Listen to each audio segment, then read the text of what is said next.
কৃষক ভাইরা, আশা করি সবাই ভালো আছেন। যে যেখান থেকে আমাদের এই অনুষ্ঠান দেখতেছেন সকলকে অনেক অনেক প্রীতি ও শুভেচ্ছা জানিয়ে শুরু করছি আপনাদেরই প্রিয় অনুষ্ঠান দিক দিগন্তের কৃষি।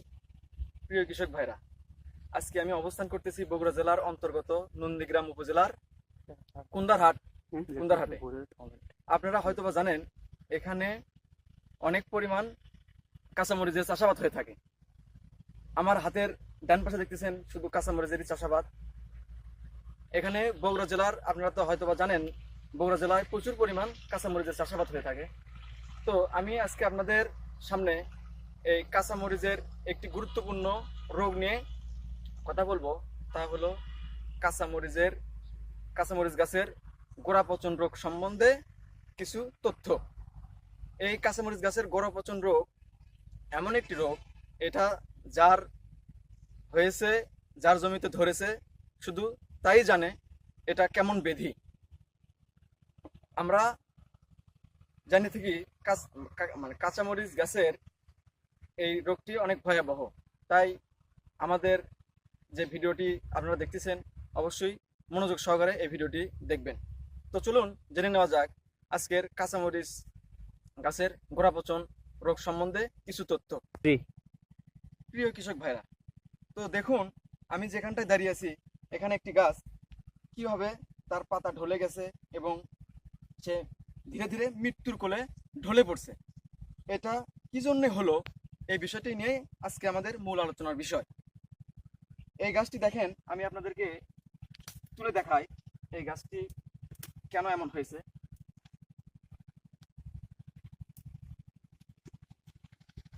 এই গাছটি দেখুন আপনারা যে গাছের গোড়াটি অলরেডি পচে গেছে, নষ্ট হয়ে গেছে। কিভাবে দেখেন, আপনারা ভালোভাবে দেখেন।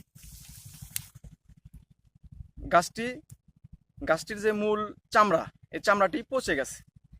গাছটি মাটি থেকে আর কোনো রস শোষণ করতে পারতেছে না, বিধায় গাছটি মরে গেছে। এই এই অসুখটি অত্যন্ত মারাত্মক। তো এই অসুখ আপনি কিভাবে প্রতিরোধ করবেন এটা আজ আপনাদের আমি জানাবো। এটা জানতে হলে আপনারা অবশ্যই আমাদের সাথে থাকুন। এই গাছটি প্রিয় কৃষক ভাইরা, প্রথমে আপনারা যখন মূল জমিতে চারা রোপণের আগে যখন হাল চাষ করবেন তখন অবশ্যই জমিটি জীবাণুনাশক দ্বারা, দূষিত যে জীবাণুগুলো আছে সেগুলো আপনারা মেরে ফেলে দেবেন। অর্থাৎ জীবাণুনাশক দ্বারা জীবাণুগুলো মেরে ফেলে দেবেন। এই জীবাণুনাশক আপনারা হয়তোবা চুনো দিতে পারেন, গ্লিসারিন পাউডার দিতে পারেন, অথবা আমাদের এলাকায় ফিটকারিও কেউ ব্যবহার করে, এটাও দিতে পারেন। এটা ব্যবহার করার পরে 2-4 দিন পরে মূল জমিতে মরিচ গাছ লাগানোর জন্য বেড তৈরি করবেন। বেড থেকে বেডের দূরত্ব তো আপনারা জানেনই। এই অনুযায়ী বেড তৈরি করার পর যখন আপনারা মূল জমিতে একটি চারা রোপণ করবেন, মরিচ গাছের চারা রোপণ করবেন, ঠিক তখনই আপনাকে একটা জিনিস লক্ষ্য রাখতে হবে। মরিচ গাছের মূল যে গোড়া আছে, আমি দেখাচ্ছি আপনাদের। মরিচ গাছের মূল যে গোড়া আছে দেখেন, এই গাছটির গোড়া কিন্তু মাটির নিচে অনেক বেশি চলে গেছিল, বিধায় এই গাছটি মারা গেছে। আপনারা ঠিক অল্প একটু, মানে যেটুকু না দিলেই নয় মাটির নিচে, সেটুকু দেবেন। এটা দিলে হবে কি, মরিচ গাছ মানে আপনার ওই মূল কাণ্ডটা পচে যাবে না, মাটির জন্য পচে যাবে না। গাছ মাটি থেকে রস শোষণ করতে খুব ভালো হবে, এজন্য বললাম আর কি। আর যখন মনে করেন যে আপনারা সেচ দিবেন, মরিচ গাছের জমি যখন সেচ দিবেন তখন অবশ্যই একটা জিনিস লক্ষ্য রাখবেন, অবশিষ্ট যে পানি জমি থাকবে মরিচ গাছের জমিতে, সেই পানিটুকু দ্রুত নিষ্কাশন ব্যবস্থা রাখতে হবে, না হলে মরিচ গাছে এই গোড়া পচন রোগটা মারাত্মক আকারে ধারণ করতে পারে। এখন আমি আপনাদেরকে যে জিনিসটি জানাবো সেটা হলো, এই রোগ যদি ধরে যায়, আল্লাহ না করুক যদি রোগটি হয়ে যায় আপনার জমিতে, তখন কিভাবে আপনি আর প্রতিরোধ করবেন। তখন আপনারা কার্বনডাজিম গ্রুপের ওষুধের সাথে অ্যামিস্টার টপ ওষুধের মধ্যে যেগুলো গ্রুপ আছে, ঠিক সেই ওষুধটাই আপনারা কীটনাশকের দোকান থেকে ক্রয় করবেন।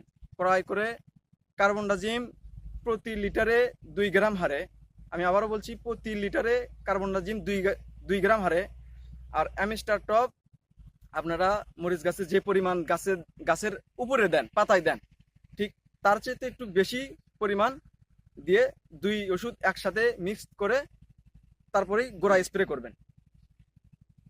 কার্বনডাজিমের সাথে আপনারা আরেকটি ওষুধের নাম নাম না বললেই নয়, কার্বনডাজিম ওষুধের সাথে আপনারা নাটিভো গ্রুপের ওষুধ মানে ব্যবহার করতে পারেন। এটা গাছ বড় হলেই দেওয়া ভালো। ছোটতে দিলে গাছের ফুল পড়ার একটু, ফুল ঝরে যাওয়ার একটু সম্ভাবনা থাকে, এই জন্য আমি এটার নাম বললাম না। আপনারা অ্যামিস্টার টপটাই দেবেন। তারপরে আরেকটা ওষুধ দিতে পারেন, সেটা হচ্ছে হ্যাকানাজল। হ্যাকানাজল আমাদের এলাকায় খুব ভালো প্রচলিত, এটা খুব কার্যকর। হ্যাকানাজল একা একা দিলেই হয়।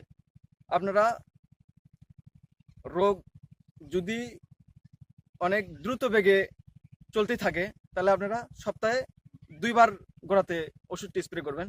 তাহলেই আমি মনে করি এই ওষুধগুলো ব্যবহার করলে এই রোগটি প্রতিরোধ করা সম্ভব, একটু হলেও প্রতিরোধ করা সম্ভব। আপনারা এই ওষুধগুলো ব্যবহার করতে পারেন।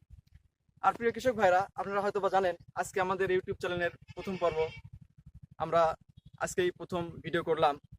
আপনারা এই ভিডিওটি দেখে যদি একটু উপকৃত হন, তাহলে অবশ্যই আমাদের চ্যানেলটি সাবস্ক্রাইব করবেন, আর পরবর্তী ভিডিও দেখার জন্য আমাদের সাথেই থাকবেন।